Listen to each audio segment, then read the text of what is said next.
Alright, hello everyone, thank you for tuning in to That's Better. Tune into the Heartbreak Dog Review. Today we're going to go over Made in Abyss, the Blu-ray DVD off Amazon. Only because I got tired of all the ads on YouTube and all the half video clips that were sped up. So, let's start off with it. I'm going to start off with the actual review over the disc. This should take about maybe 45 seconds in my transaction on Amazon. And now we'll get into the review about the actual season itself. Real quick, episodes 1 through 9 and 10 through 13. Yes, they are separate. Yes, get your lazy butt up and quit complaining about having to swap out the disc. The disc itself, good quality. I wish there was a bit more to it, but it's pretty much straightforward. It's a Blu-ray disc off Amazon. I was expecting to be cheated, but they kept pretty faithful to it. I'm ready for the, thank you, what's it say? Hold on, I can't read what it says. It says, Blinded by the Light. It says, Sentai Filmworks. Good job. They did a good job. I'm definitely looking forward to the movie in 2020. Now, let's jump into Made in Abyss together as a whole. Don't worry, the review I know people who've been following my channel for a little bit about the boots. That review is coming out another day. This is not it. Let's talk about Made in Abyss. So, TV show, an anime show about a little girl and a little boy going into this thing called the Abyss, which is basically the equivalent to Minecraft's Netherworld, Ender Realm. Basically, it's a giant death pit. But for whatever reason, these they call cave raiders. If what she is, her name's Rico, and that's Reg. For whatever reason, these people, they are attracted to the Abyss, and what their goal, what these two's goal is to basically get to the bottom of the Abyss.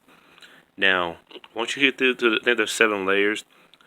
Once you get to that bottom layer, it is nigh hell impossible to return back up to the surface.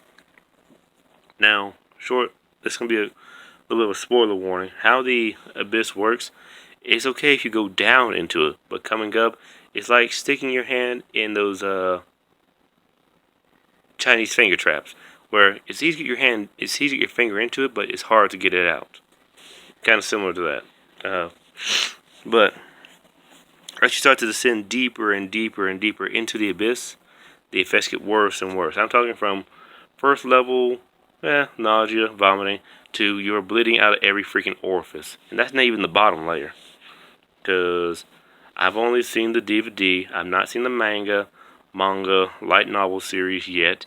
Because that's too many freaking books. I ran the price up.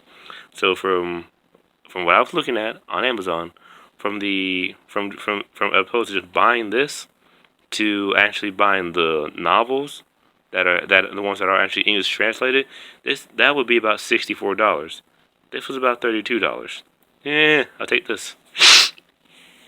I might get the books another day. And that's in total. That's not per book. Anywho, the show Made in Abyss. First, I want to say the visual stylization of everything is eye-catching. It kept me entertained. It kept me thinking like, wait a minute, what kind of film am I watching? Am I watching one of these films? You know that guy. Am I watching one of these films? No, it's not. And honestly, I'm okay with that. It did the landscaping and how they did everything in this, it felt natural, but I'll get into my nitpicks later, but the characters are all nicely well-rounded. So you have Rico, who is this happy-go-lucky, everything is also, how everything's stylized. They're stylized like they're lollies, or chibis, whichever one's the first. I won't say chibi, son. But she's basically the happy-go-lucky, let's get it done, I'm all for it. Reg is he might be overpowered, but he is too afraid that he doesn't, because he doesn't know where he's coming from. And I mean that both in the literal and the metaphorical sense. Where this one was born on the surface, and this one came out of the abyss that saved this one. Now, I'm going to try my best to not go too far into it, but again, the main goals that they're trying to do, they're trying to get to the center of the abyss. The world building elements around this movie, TV show, excuse me, is great. I was able to keep up with it. It wasn't a bit of it was fast paced in some episodes, but the world building, it felt great. Just getting to learn the characters and their individual backgrounds as the story progressed was insightful. It wasn't every now and then they felt like a bit of a information dump. I'm not talking like information dump as in like I'm going to pour this whole jug of milk out, but like I'm going to take this jug of milk and proceed to try to cut a hole in it with a serrated knife and see what happens midway. So there's that. The characters are very likable. There's only one. There's no at the moment until the movie, or at least until the later episodes. There's no defined villain. There are hints of villains around, but they're just other K Raiders.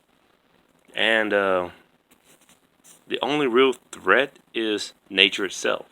Well, nature of the abyss and the creatures that live in the abyss. Because some of these things are nightmare fuel inducing. But I'm not going to go in and spoil too much of it because it's been only out for 2 years now. The main Abyss series started. Well, I've seen started in 2017, and again 2020 we are getting a freaking movie. I'm excited for it. I can't wait to see it. And also, if you do get the DVD package, it does go more in depth. Get special features, trailers, openings, behind the mic session with the voice actors on the Japanese side. Sorry for the English side. That's a no-go. Surprise. But aside that, now my nitpicks with it. I felt like the world building was nice, but I wish when they did get into the abyss, I wish they had stayed on certain levels a little bit longer and got to interact with more of the creatures around. Spoiler, towards the end, there is a montage session of what they do interact with on certain levels, but it's like, that's not what I want. I want to actually just stay on a certain level and just explore more of that level, and then fall into the next level. No pun intended. Now, it is graphic. There is partial nudity and references. So this is not recommended for children. Teenagers, yes. Adults, yes. And this show, there's not a lot of swearing surprisingly, but it is shock factor. Like, there is always a sense of something is a lot more OP than our main characters are, and can easily destroy them. It's just, when is it going to pop up? And that's the part. That's what I did like, with the suspense in it. But Made in Abyss, story about two kids trying to get to the bottom of a death hole. Will they come back up? We'll see. I do strongly recommend support the studio. Support the studio, the work they do with this. And if you don't watch the DVD series, if you buy the manga, support them. This is good. I'm dying to see what their film quality is going to look like when it does hit theaters in 2020 January. But that's all I got for this. If y'all have any suggestions for me, leave a comment down below. Like, comment, subscribe. If you want, hit that bell notification, I guess, if you want to. It's your call. And in a few weeks, I'm going to get my review out for The Bear. This has been Made in the Abyss review. Thank you for tuning to the Heartbreak Dog review. I'll catch y'all later. Remember, stay good, stay nice, wherever you are, have a good day. And to you out there, always stay irredeemable. Good night, everybody.